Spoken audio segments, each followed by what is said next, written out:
Welcome to Planet Poetry. My name is Peter Kenny. And I'm Robin Houghton. And in this episode, we're talking with Ali Lewis about his collection Absence, published by the wonderfully named Cheerio Poetry.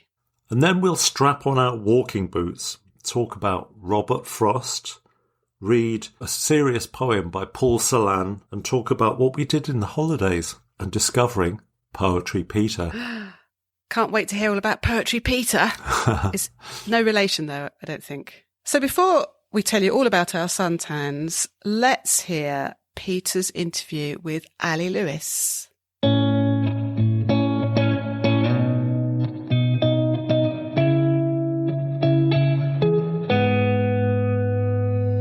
Ali Lewis is a writer from Nottingham. He received an Eric Gregory Award for his pamphlet Hotel, published by Verve in 2020. And his poems and short stories have appeared in the London Magazine, the TLS, Poetry Review, and the New Statesman. He frequently collaborates with composers, and settings of his work are featured on Radio 3 and Radio France Musique.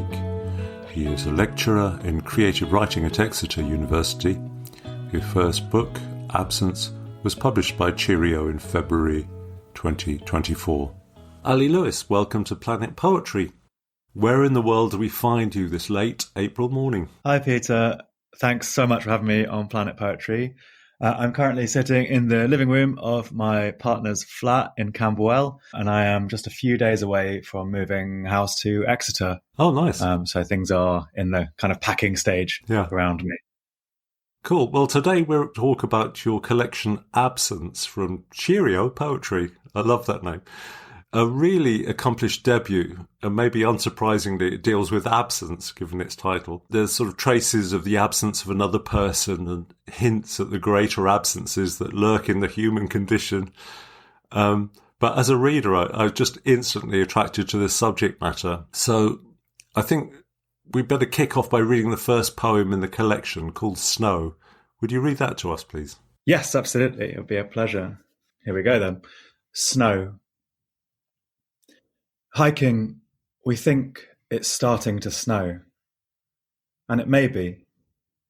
But often we walk into the snow which is already falling, already there.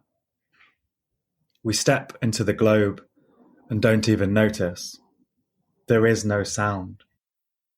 It's not just starting. We're arriving now. I love the image of the snow globe because it's kind of a metaphor for a memory, and one that sort of invites you to kind of shake and worry at it in a way. So how did this project of writing about absences take root in your mind? Did you surprise yourself by writing these poems, or did you set out to write them? Very much the former. The project of writing about absences began right at the very end of putting the book together. So I started writing the book in the same way I imagine pretty much everyone writes their first collection or their first pamphlet, which is just writing individual poems, trying on different ways of writing and responding to different things that are going on in my life or that I'm reading. And that's kind of still how I tend to write and read and think about poems, one at a time. And so when people think of poems, if they ever think of poems, I think it's normally one poem or even a couple of lines from a poem that lodges in their head rather than a collection. And I guess that's probably one reason why anthologies are so popular. So I suspect that the poem as a unit will outlast the collection as a unit, in the same way that with kind of online streaming, the song has outlasted the album. Albums are kind of disappearing as individual songs become more important. I suspect the same thing will happen with poetry. But that being said, the collection is the technology of poetry we currently have, and I like it. I like them. I like when they kind of hold together, and I like when they kind of pull apart. There's some kind of what would you call it? It wouldn't be brilliant if all the poems were on the same subject with the same viewpoint, and it wouldn't be brilliant if they were all on different subjects with different viewpoints. So some combination of holding things together while also being various is really useful for a collection. So that's how I kind of set about pulling all these random poems into a book. I kind of evened out the style a bit. I brought poems that were all in lowercase into standard punctuation, that kind of stuff. And then I started matching poems up so they talk to each other. So in the book, there were lots of what I call double sonnets, pairs of sonnets on facing pages, which kind of speak to each other. And initially the book was going to be called By Twos because this doubleness came through it. And it just wasn't working. I don't know if you've experienced pulling something together for a project and getting to the end of it and just thinking, I'm not happy with this. And then I eventually did a kind of very formulaic thing, which is I made a spreadsheet with all the poems and I listed all the themes across the top. I pulled them out and which poems had which themes. It was very kind of GCSE revision.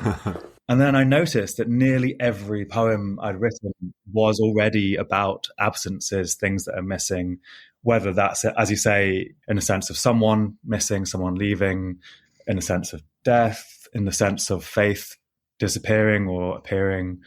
Faith is very important in the sense of belief and trust is a kind of absence. Also in the sense of things that only appear to be absent, that which is very, very small, that which appears to be whole, and there's actually several different things.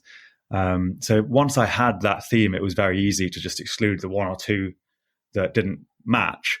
And then everything kind of fell into place much more easily. Bizarrely, after doing this formulaic thing, it actually became a more organic project because the poems wanted to be next to each other rather than being forced into an overall schema in the end. I like that idea of the poems having their own volition and wanting to be next to others. One of the weird things about this poem, which I really like, where you say, we step into the globe and don't even notice. There is no sound. It's not just starting. We're arriving now. There's this sense of walking into this self-contained, almost like a snow globe thing, but then suddenly everything's accelerating. And it seems to me to be very characteristic of this collection that things are always on the edge of spinning out of control somehow.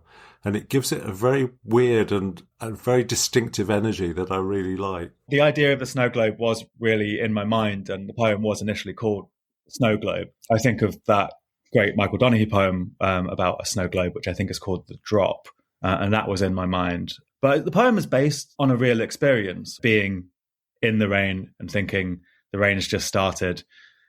Oh no, perhaps it was already going and I've just walked into it.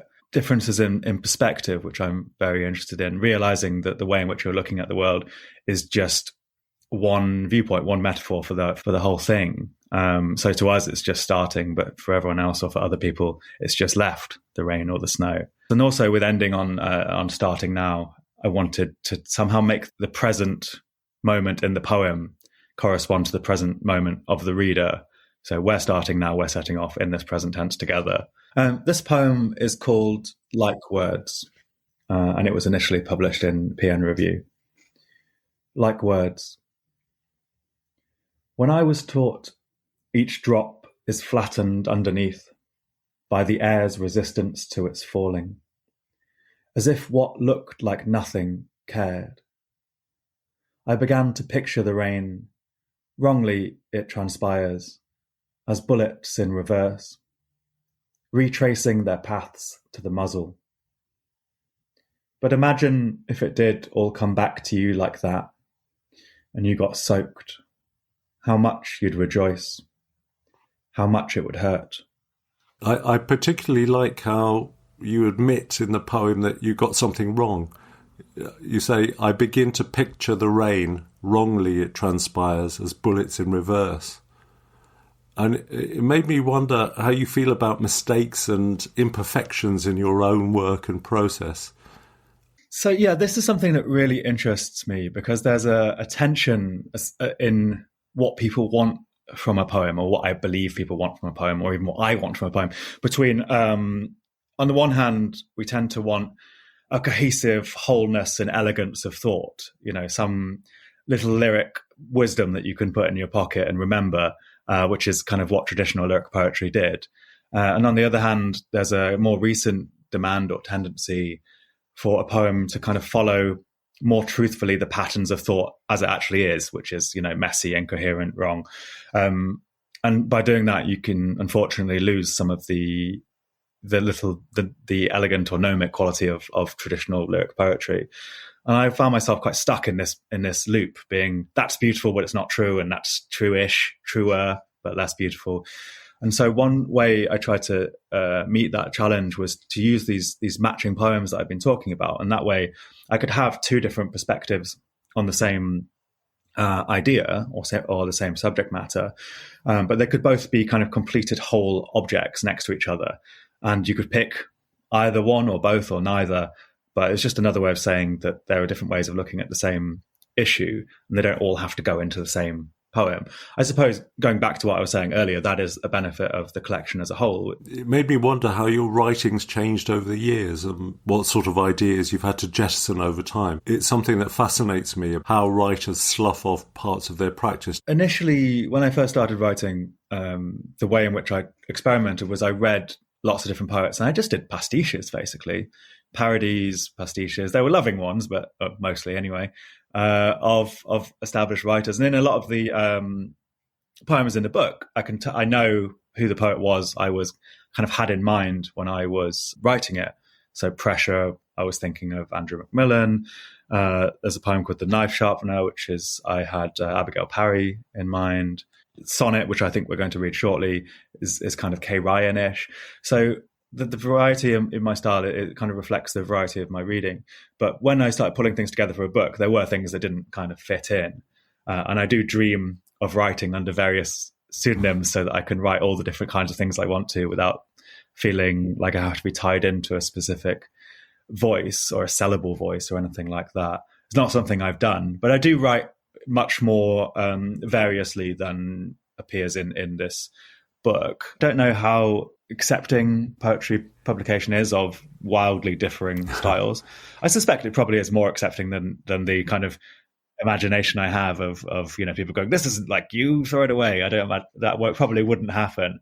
And yet I do feel some kind of desire or pressure to write in a relatively unified voice.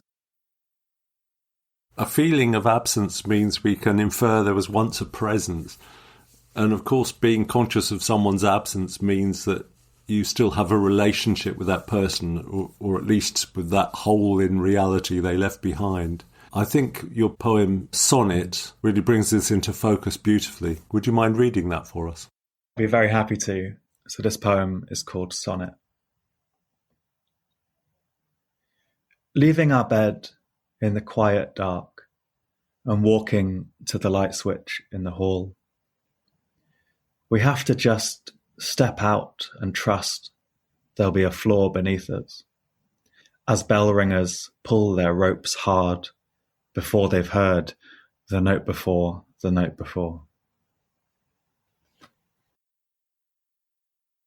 Does a poem like this start long and get winnowed down? It does seem so condensed and beautiful, and there's so much here that's kind of unsaid. Where do you draw that line? How do you decide what to allow to vanish? So these type of poems, and just for people who haven't read the book, which I imagine is most people, it's kind of long and thin on the page with very short lines.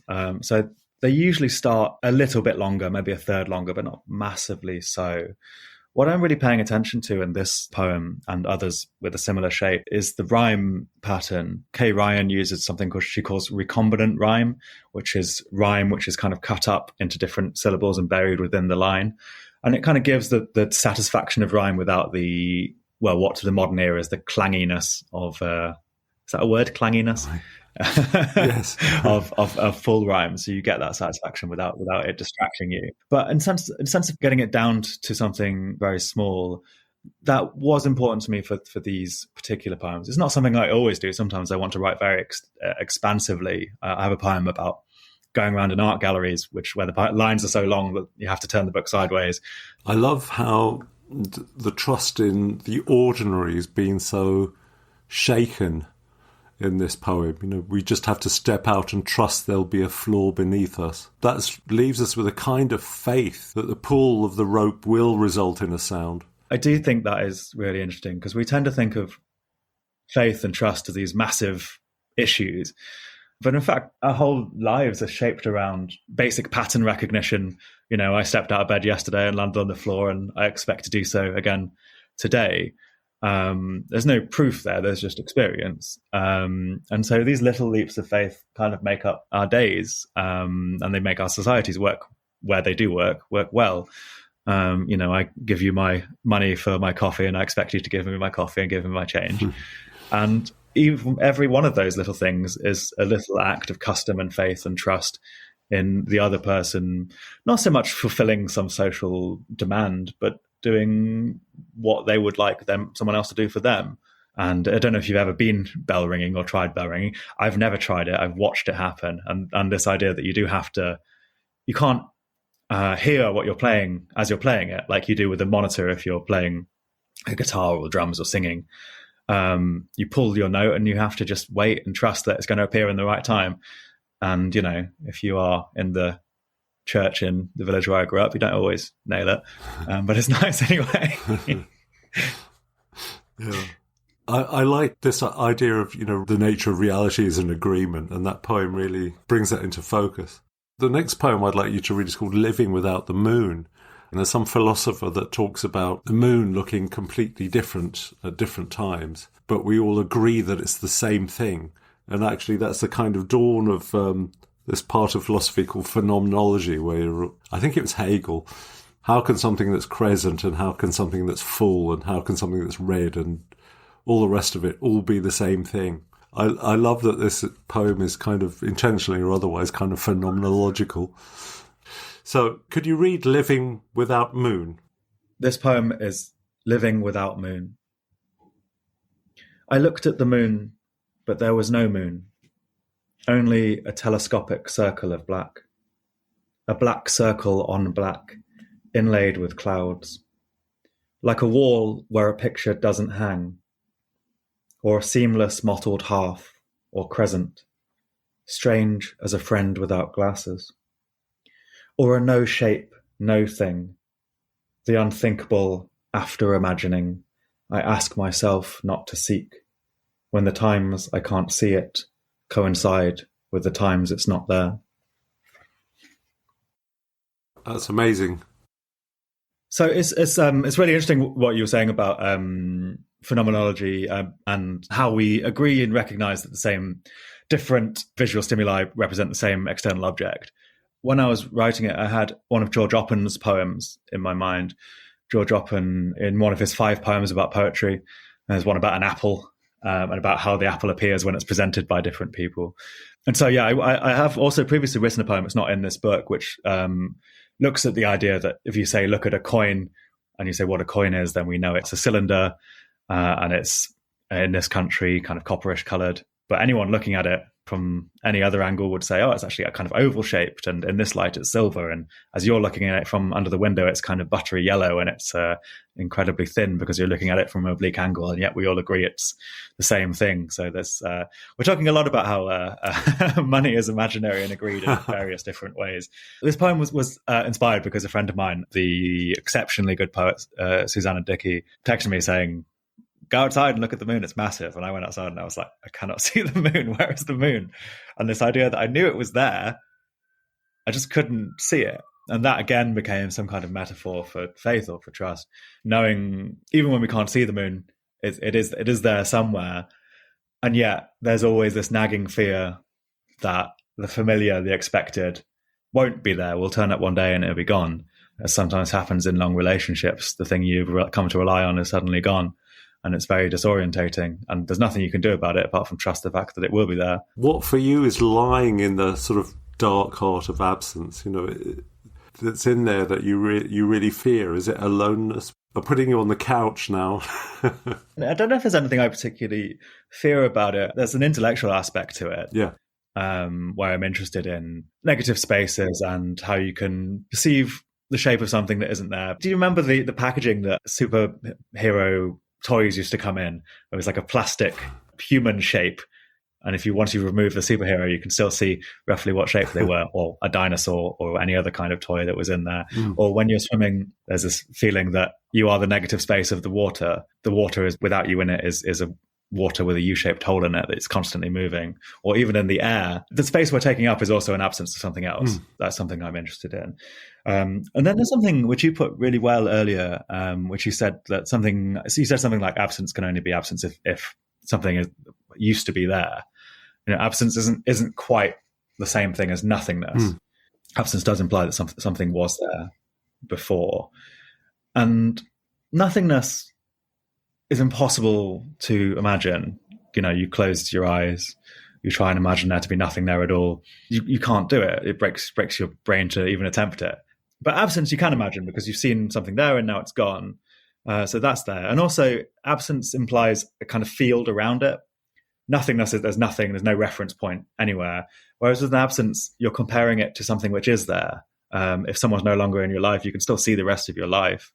I think about it like you move home, you move the furniture and you take down the paintings on the walls, and there are those sad little indents in the carpet and those sad little square, clean bits of wall behind where the paintings were or the photos were. That's absence. That's not nothing, and that's very poignant to me. It's the shape of, something that's moved on. There's a sequence of poems in this collection that have the same first line, which is, "Since I've been reckoning with grief." There's one of these I'd like you to read. It's Buridan's Ass. I think maybe you should tell us what Buridan's Ass is. Yeah, absolutely. So Buridan's Ass is a philosophical problem, or more precisely, it's someone taking the piss out of a philosophical problem. It's named after a philosopher called Jean Buridan. And the basic idea of Buridan's Ass is that there's a donkey caught between two identical bales of hay, exactly between them. And they're exactly the same. He's exactly equidistant between them. And the donkey can't decide which of the two to eat. And in that indecision, starves to death. Originally, it was a rebuke to the idea of moral determinism, the idea that we have no free will, because obviously with free will, you'd just say, God, I'm starving. I'm going to have the right one or the left one. It was preempted several times, once by Al-Ghazali, who was a kind of Persian polymath who formulated it with two identical delicious dates. And for ages, this was a kind of interesting philosophical paradox until the invention of the computer age, when it became a genuine problem. So in digital circuit design, anytime there's an analog input which needs converting into a digital output, i.e. some kind of wave that needs turning into a 1 or a 0, very, very rarely you'll get an analog input, a wave, which hits exactly in between the 1 and 0, and it can't be converted into either a 1 or 0. And because the circuit can't decide which one to go to, it just stops, which breaks whatever circuit you're running. This happens very rarely, and usually some random noise will kick it one way or the other, and it'll go into a 1 or a 0. And this, so when it stops, it's called metastability. And you can solve it in various ways by adding arbitrary noise into your systems or whatever you want to do. It's not a big problem anymore, but it was a surprising real world example of a philosophy problem turning up and breaking your computer. But I thought that was really relevant to modern life, where we have what is sometimes termed analysis paralysis, where you go into the supermarket and there are 17 different types of identical cereal, and you stand in front of all of them and think, God, this decision is too small for me to make it. I so identify with that. I'll read the poem. Buridan's Ass, after Al-Ghazali. Buridan's Ass, after Al-Ghazali. Since I've been reckoning with grief, I've not been anything as dramatic as suicidal.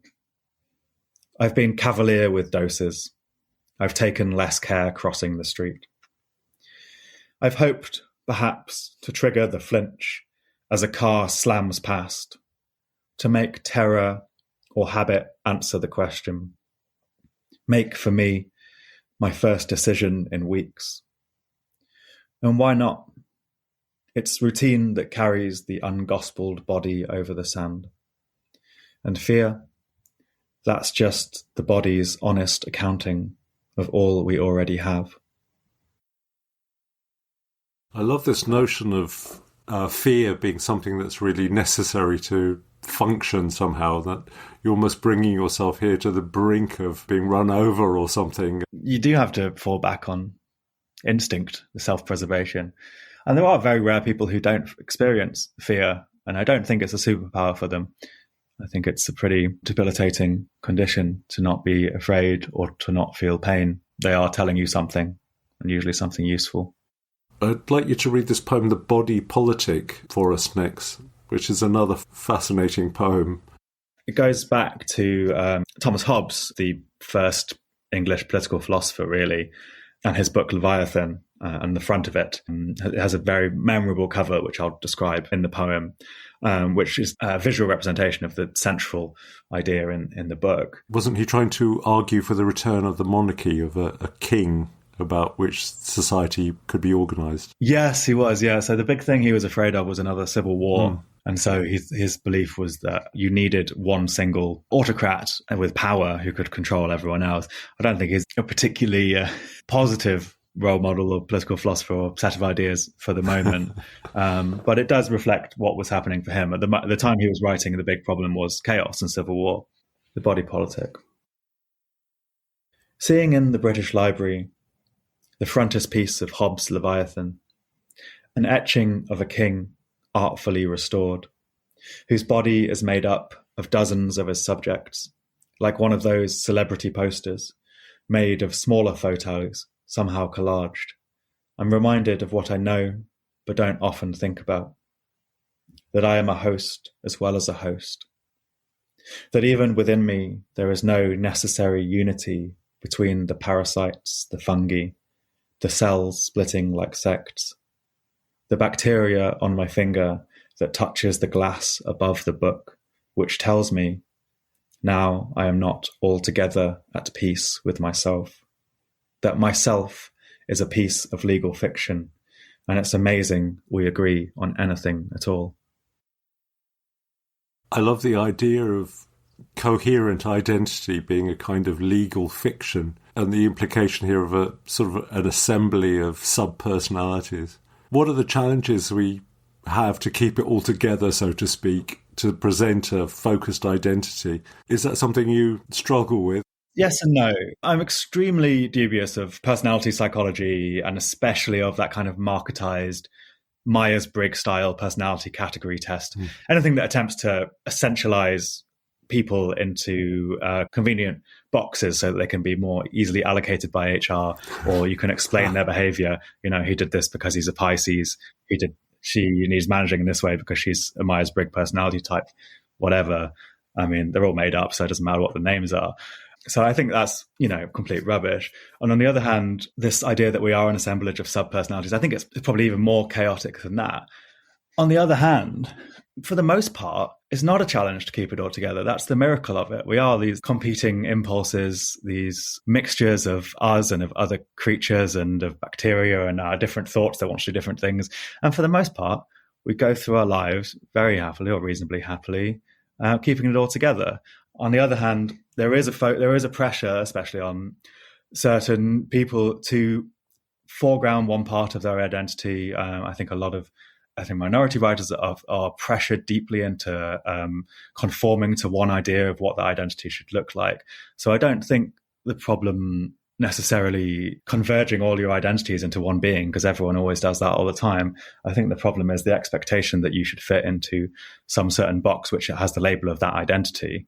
I think we're all much more complex, chaotic than that. But this complexity, this chaos, isn't in and of itself a problem, because that's just what people are. I couldn't agree with you more, actually. I think the answer is to have more different people writing more varied. I wanted to ask you if you thought there were any different challenges for men at the moment. I have quite a lot of thoughts on this, because I wrote my PhD on the way in which men write poems. And the way in which they represent or present or perform their gender through their poetry. There's an idea which thankfully is going away, but it was very prevalent in the 90s and before, that to write poems was somehow unmanly and macho. And I think that for a generation of male poets, men poets, that led to a kind of gender threat that they had to compensate for in their poetry by writing these anxious poems about how writing poems is just like digging a hole or being a mechanic or being a blacksmith or something, some traditional manual labor, or poems in which they enact violence, or poems in which they enact lots of heterosexual sex. There was some attempt to be like, poetry is macho, but thankfully that is disappearing somewhat. Can we read a poem that represents an intense moment of stress, which I found really arresting, the poem Pressure? Pressure. The road clear, the day once in a summer hot, the car so light with just the two of us, shirts slung around our necks, seatbelts off, singing to Rubber Soul on cassette, and flying 80, 85 downhill, when we hit the pheasant so clean and hard it pops. I watch feathers disappear one by one in the rearview mirror, pull into the nearest petrol station, pressure wash blood from the bonnet of my car, from the headlights, from underneath the wheel arches, while you keep watch. Tell me, shaking, I would do this with you. I would do this with you if we'd killed a man. That accusation at the end, as if both protagonists had been involved in a really terrible crime of creating an absence in the world. There are quite a few accidents in this collection. What part do accidents play? Well, I guess to a certain extent, it's an accident that we're all in there. It's a kind of meta accident, because I didn't notice all these accidents until we started talking just before this podcast, and you mentioned accidents in it. So there's this accident of hitting the pheasant. In the next poem, Across, there's plenty of accidents, people dropping knives and not catching them, thankfully. I hope it's a really common feeling. It's one I have, when you just get a weird feeling of guilt, which just feels like it should attach itself to something, as if you've done some kind of crime, even though you know you haven't. I think that's a very modern feeling. I do think accidents on the small scale, as is in the composition of the poem, are interesting, i.e. you slightly misremember a line and it comes out better, or you lose a poem and then you have to rewrite it from scratch and it comes out better after that. Or you perform a poem for the first time and as you perform it, you mentally correct it to a more fluent expression. These little accidents are useful to me in composition. And also, moving slightly from accidents to improvisation, I work reasonably frequently with composers. One of the composers I work with, Eloise Werner, is part of a quartet called the Hermes Experiment. And a lot of what they do is improvised contemporary classical music with poems. So the text will be sung and musicians will play around it. And so I don't know if you want to call those accidents. I don't know if you want to call those improvisation. But sometimes when I listen to what Eloise and what the rest of the musicians do with my poems and other people's poems, purely on somewhere between their chance and their judgment in the moment, I think it lifts the poems into being something better, different from what I did. Yeah, I've had some of my work set to music as well, and it's always such an amazing experience rehearing it through that kind of different prism. If you can hear something through a prism. This poor old pheasant, because there is a poem called The Pheasant later on in the collection. It was making me think this pheasant is part albatross, because it seems to be kind of hanging around as a guilty secret. Yeah, the pheasant led to quite a few different poems. I think what began to interest me about this pheasant in the poem, so it was a very early poem, and I thought that's where it enters my story or the story of the speaker. But the story of the pheasant has a completely different trajectory, which just happens to cross mine at one point and unfortunately end at that point for them. So there's a poem about the pheasant breaking free out of the brush. There's a poem about pheasants kind of eating and finding food, and the way in which, well, that's just a very short poem, so it's very hard to explain because it's only 3 lines long. Can you read that for us, seeing as you've mentioned it? Food. Finding scattered seed, the pheasant doesn't stop to thank the world. It eats. The eating is its gratitude. It's actually 4 lines long. Misremembered. You're forgiven. Throughout this collection, we have this kind of feeling of the rug having been pulled from under your feet. This poem, Compact, is a really good example of that. So this is Compact. We are walking on the compact sand, trudging that narrow aisle of compromise where the water meets the beach. When I realize you're not holding my hand, but stopped 10 paces and years ago to look at what I wouldn't see.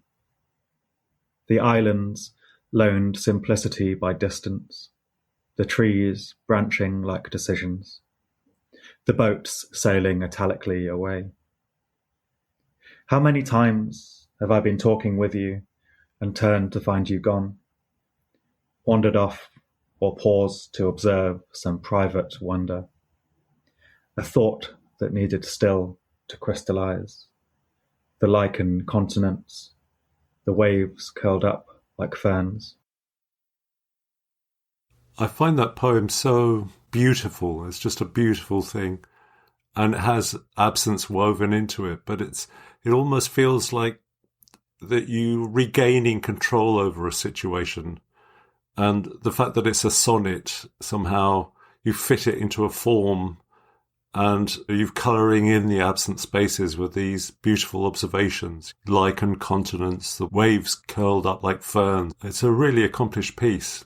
How important is controlling things by writing to you? It's probably more important to me than I would like to admit. As much as poets are always saying, this isn't about my real life, it's the speaker, not the poet. All that stuff that we're taught by new criticism. On the other hand, inevitably or almost inevitably, things from your real life do seep into your poetry, and writing about them is one way of dealing with it, even though it might not be the primary purpose of what you're up to. I mean, if it can be if you want it to be. I'm very much in favour of people writing for whatever reason they want, including just because they enjoy it.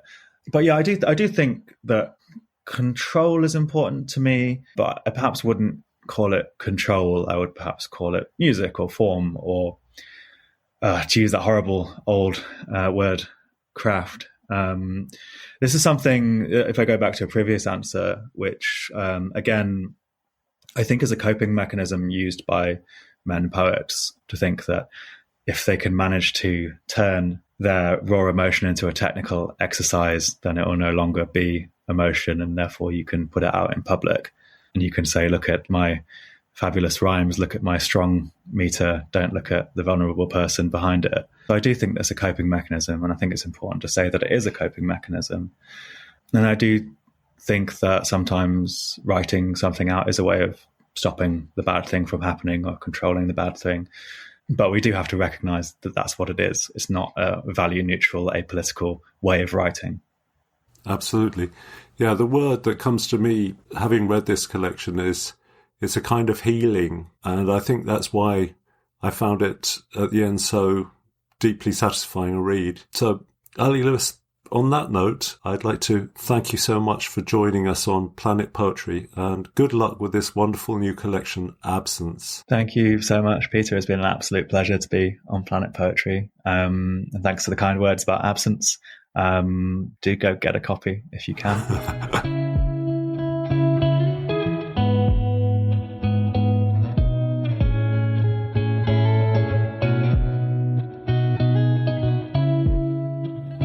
Lots of really interesting stuff there from Ali Lewis. I really enjoyed that interview, and he was very open, wasn't he, talking about how he put the collection together and how he started as a writer and began with pastiches and developed from there. I really liked that fact that he shared all of that. It's sort of showing us the wizard behind the curtain, as it were. He mentioned quite a few people that he had as models in the back of his head when he was writing poems.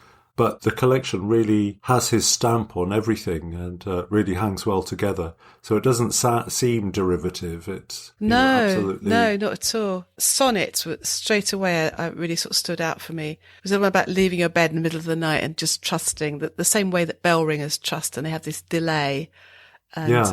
It made me think also of the organ, because my other half is an organist, and sometimes he has to play organs where it's the same thing. You have to put your fingers down on the keys, but you don't hear the notes immediately, if at all. Sometimes you just have to believe the sound is coming out the other end of the building. Yeah. So it made me think of that as well. This trusting, you have to have faith that it's there. I think faith is an important word in this. Like in that sonnet, he says we have to just step out and trust there'll be a floor beneath us. Yes. That there's an implied question that's sort of absent from the poem, that there is a doubt there about that nature will actually stay the same and things will remain recognisably organised. And I think that yes, that seemed to me quite a deep territory philosophically. And also that idea, the trusting, something that occurs to me whenever I'm in a car, for example, the fact that all road users follow the rules, not because they're rules, but because they don't want to die. And also it's this, you're protecting all the other road users as well. One false move and the whole thing could just collapse. And yet we have to not worry about that. We have to have faith. Otherwise we'd all be paralysed if we got in a car.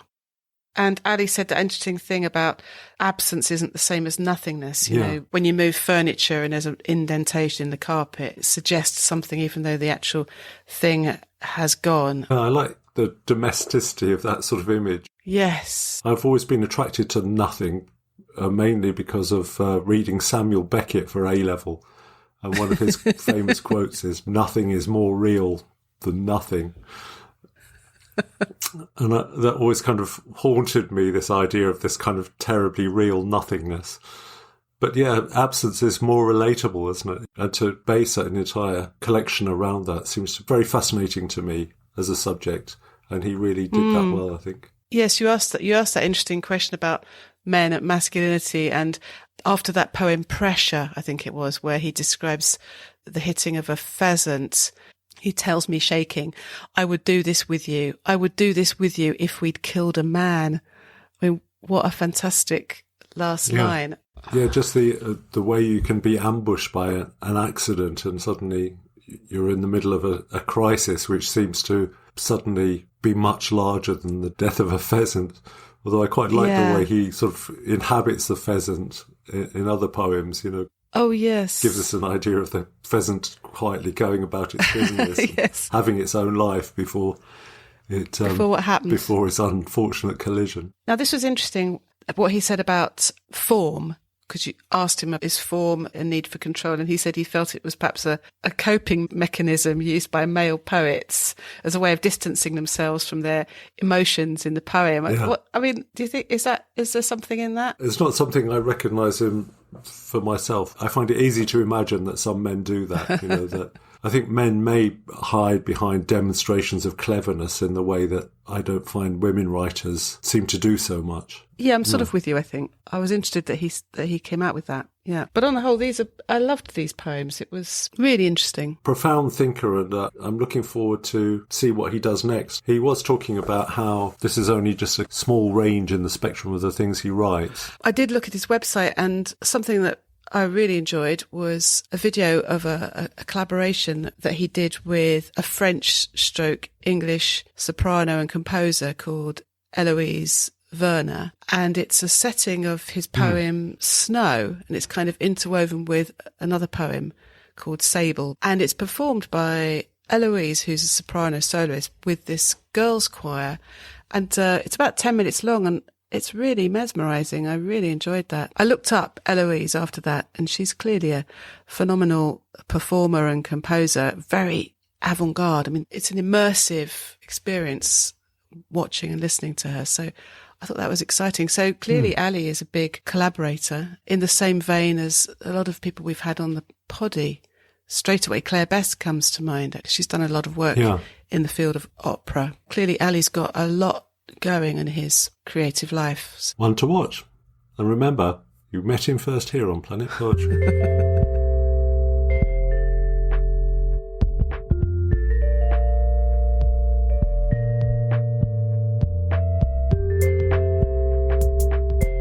Now, Peter, I know you like walking, don't you? You're quite a good walker, out and about, flaneur.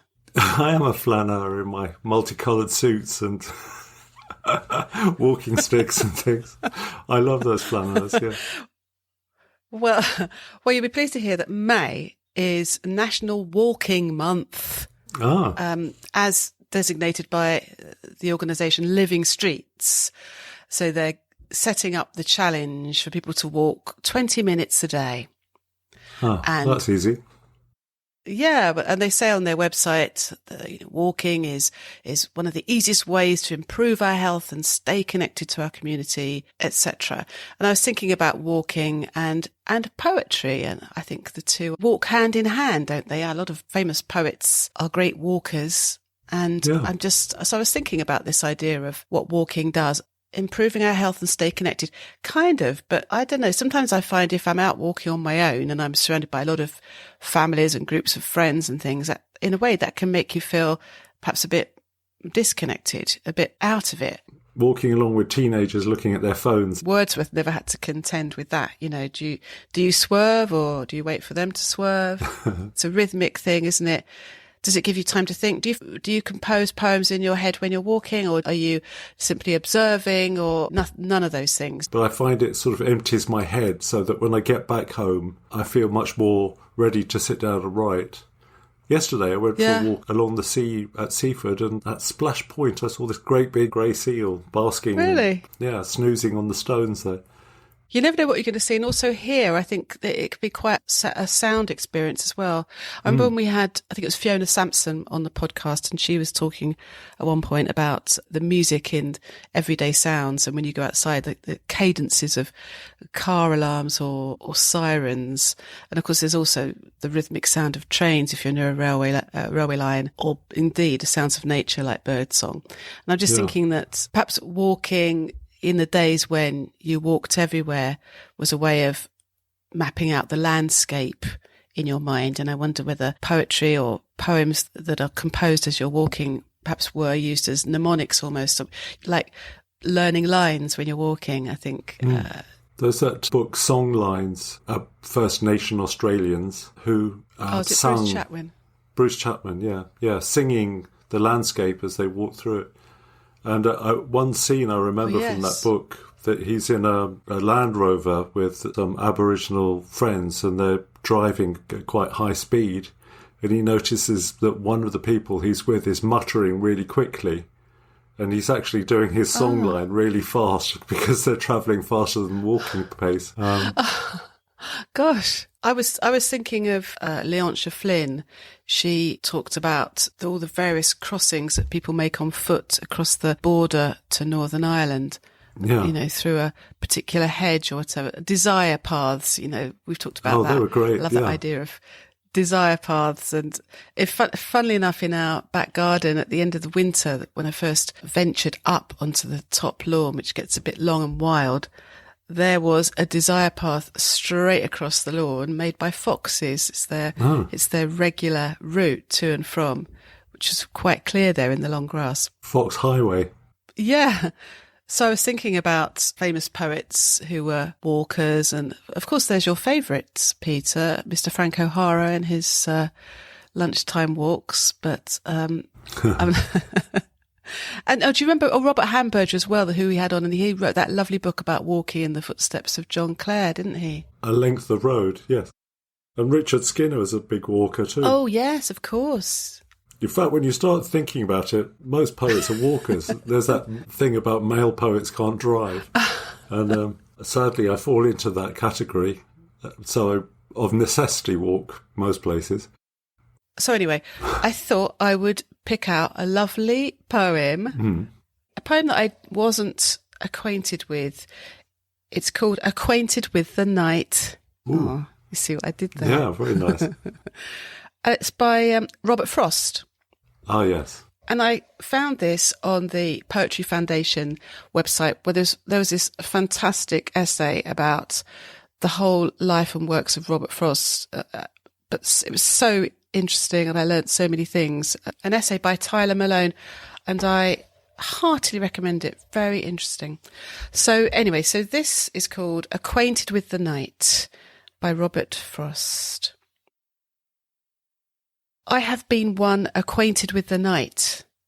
I have walked out in rain and back in rain. I have outwalked the furthest city light.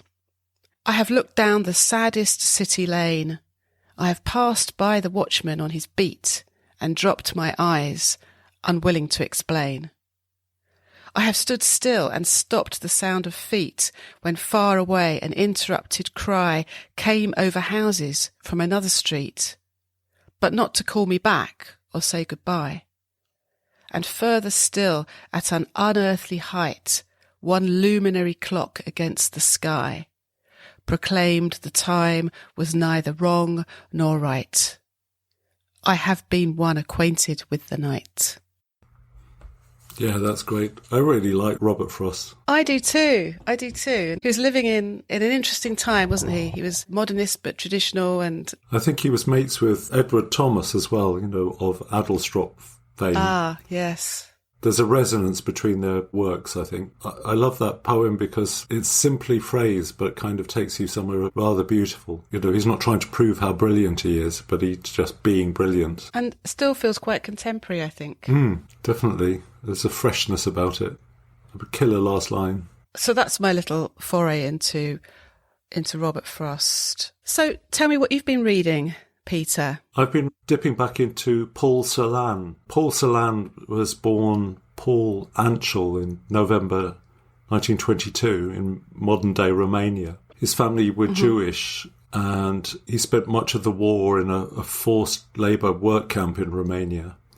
And his parents were taken off to another internment camp where they died. And he had a kind of rather sad-seeming life. After the war, he settled in France and made a living as a prolific translator and lecturer in German. But he took his own life in 1970. I think he drowned himself in the Seine. But there's just an amazing dark beauty to his work, and it's absolutely infused by the horror of the Holocaust. His writing just haunts you if you start reading it, and they're very difficult and kind of gnomic, and I've puzzled over them for years. And they don't give up their meanings very easily. And I think he's probably, in my top 3 poets of the 20th century. Gosh. I want to read probably his most famous poem called Todesfuge, Death Fugue, which was probably written around 1945. The original title was in Romanian, which I'm not going to pronounce, but meant Death Tango. And this was the name the prisoners at Auschwitz gave to the music played by the camp orchestra. They had that enslaved orchestra busily playing music all the time. And the inmates used to talk about it as death tangos. There's a book that I've got called Paul Celan, Poet, Survivor, Jew by John Feldsteiner. And Feldsteiner writes about Celan's own recorded voice. He read with a cold heat, one friend said, gave us quickening, emphases, retards, pauses, caustic articulation, and even a phrase misspoken. But there was something kind of weirdly dance-like about the way that he read this terrible poem. And there's quite a few translations of the poem. A lot of them are quite tin-eared to my thinking. The one by Dean Rader on the Poetry Foundation site isn't too bad. And I'm going to just quickly read that. Death Fugue. Black milk of daybreak, we drink it at dusk. We drink it at noon, in mornings, we drink it at night, we drink and we drink. We dig a grave in the sky. There is plenty of room. A man lives in the house. He plays with his snakes. He writes when it darkens in Deutschland, your golden hair, Margarita. He writes it and steps outside of the house, and the strike of the stars he whistles his hounds, he whistles his Jews, dig a grave in the ground.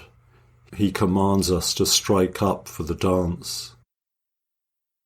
Black milk of daybreak, we drink you at night. We drink you in mornings and midday, we drink you at dusk, we drink and we drink. A man lives in the house, he plays with his snakes, he writes when it darkens in Deutschland, your golden hair, Margarita, your ashen hair, Shulamith. We dig a grave in the sky, there is plenty of room. He shouts you there, dig deeper, the rest of you sing, the others play on. He raises the rod from his belt, his eyes are blue. Drive the spade deeper, the rest of you sing, you others play on for the dance. Black milk of daybreak, we drink you at night. We drink you at midday and mornings, we drink you at dusk. We drink and we drink. A man lives in the house, your golden hair, Margarita. Your ashen hair, Shulamith. He plays with his snakes. He shouts, make death sound sweeter. Death is a master from Deutschland. He shouts, strike the violin darker, then rise a smoke in the air. Then a grave in the clouds, there is so much more room. Black milk of mornings, we drink you at night, we drink you at midday. Death is a master from Deutschland. We drink you at dusk, in mornings we drink and drink. Death is a master from Deutschland, his eye is blue, his lead bullets strike you, his aim is true. A man lives in the house, your golden hair, Margarita. He whistles his hounds, he grants us graves in the sky. He plays with his snakes and he dreams death is a master aus Deutschland. Your golden hair, Margarita. Your ashen hair, Shulamith. Oh gosh, that's very moving, isn't it? But it's very mysterious as well. The thing I find very strange about him is that this is one of his more accessible poems, but there's a strange, cold, fascinating beauty about his poetry. But, no poems, I know at least, really convey the horror of the psychological effect of the Holocaust. So I don't know why I chose to read that now, but I think, to me, he's one of the most important poets I know, and he's been with me since my 20s, and every now and again I just take down Celan and just think what an incredible poet he is. And even now I think he's not as well known as he should be. What he's writing about is so traumatic that it has that kind of borrowed interest. It's a bit like the war poets, of the First World War. What would we think of them if they didn't have that subject? But I think he would have been quite an astonishing poet if he hadn't also this subject too. Yeah. But not terribly cheerful. Well, thank you for reading that. And interesting you said about that there are some slightly less good translations, because I Googled it and straight away up came a translation into English apparently by a French translator, and it is quite different to the version you read. Possibly one of the tin-eared versions that you referred to. So I was very pleased to hear you read that translation. Yeah, it's not a translation. The collection I've got is a really sort of old one, translated by Robert Hamburger. So I think we need cheering up now. Both you and I, Robin, have been away on little holidays, haven't we, lately? Yeah, I went off to the Costa Blanca to do a little bit of yoga and generally healthy living for a week. That's extraordinary. My roommate and I, a good friend of mine, we did have a sort of a wobble midweek because we went there with all good intentions, and it's quite it's quite a strict regime, as in it's all vegan food, no alcohol, no caffeine, and no salt in the cooking at all. Sounds like hell. Well, of all those deprivations, the one thing that got me by Wednesday, midweek, was the lack of salt in the food. Wow. I was eating all the food and it should have been delicious, but it was just very, very bland. So I cracked. So I went out to the supermercado around the corner, and I said to my roommate, I've got to go and get salt. I said, is there anything you're desperate for? And she said, chocolate. So we ended up having a sort of midnight feast of Pringles and chocolate, and then the next day we were back on the wagon, and it was all fine. So no, actually it was a lovely week. We had some lovely weather, and I came back with a renewed enthusiasm for healthy eating and yoga. And how about you? Did you go somewhere warm and gorgeous and sunny? Yes, Peter? up to Scotland, which actually was astonishingly was about a degree warmer than down here on the south coast of England. But yeah, still pretty freezing. God, what a swizz. Yeah. So, did you have fun? Yes, we did have really good fun. And one of the days we went to the Isle of May, which was, you took this little boat called the Princess of May and bellied out. There was a horrible, slow North Sea swell, which was a bit sickening. And we went on this kind of bucket-like boat and landed on the island, which is basically just all these cities of seabirds, craggy cliffs, and just an amazing... people don't really live there anymore. It's given over to the birds, and I managed to take some rather nice photos of assorted fulmars and kittiwakes and guillemots, and Lovely. at the risk of sounding like a schoolboy, I particularly enjoyed the shags and got several photographs of those bad boys. But they look a bit like adamant because they've got these kind of little streaks on their cheeks. Oh, that's dating us, I think. Pointy little black faces with bright yellow streaks on them. So you've not got any shags in Seaford then? No, I've not noticed any shags in Seaford. I should look harder. Just seagulls. There was a village called Anstruther that we were staying very close to, and I noticed a blue plaque on the wall, and it said Poetry Peter Smith. That was born there in July 1874. Turns out he was a fisherman stroke performance poet before the Second World War. Very hard to find any of his work online, but I found this poem. Can I apologise to anybody with any kind of trace of Scottishness about them? It's written in this kind of dialect way, so I don't know why I started with this. You're not going to give us your best Scots accent, are you? No, I'll do it in a sort of neutral accent, but it's called The Crew of the Steam Drifter Golden Strand. There was Jackie and Andy, Charlie and Sandy, the skipper, the cook and me, Cowie and Jack Dick, who had an awful trick of no letting Cowie a be. There's an awful law, Lord Andy, to pinch Jackie's candy, his sweeties I mean, in his bed. At the foot of the stair you'll get Jackie's bed there. Andy gangs taid as if he were lead, but if Jackie were wise he'd take my advice. His sweeties he'd keep itherwhere, and when Andy comes doon, give him a crack on the croon, just to remind him he's nae business there.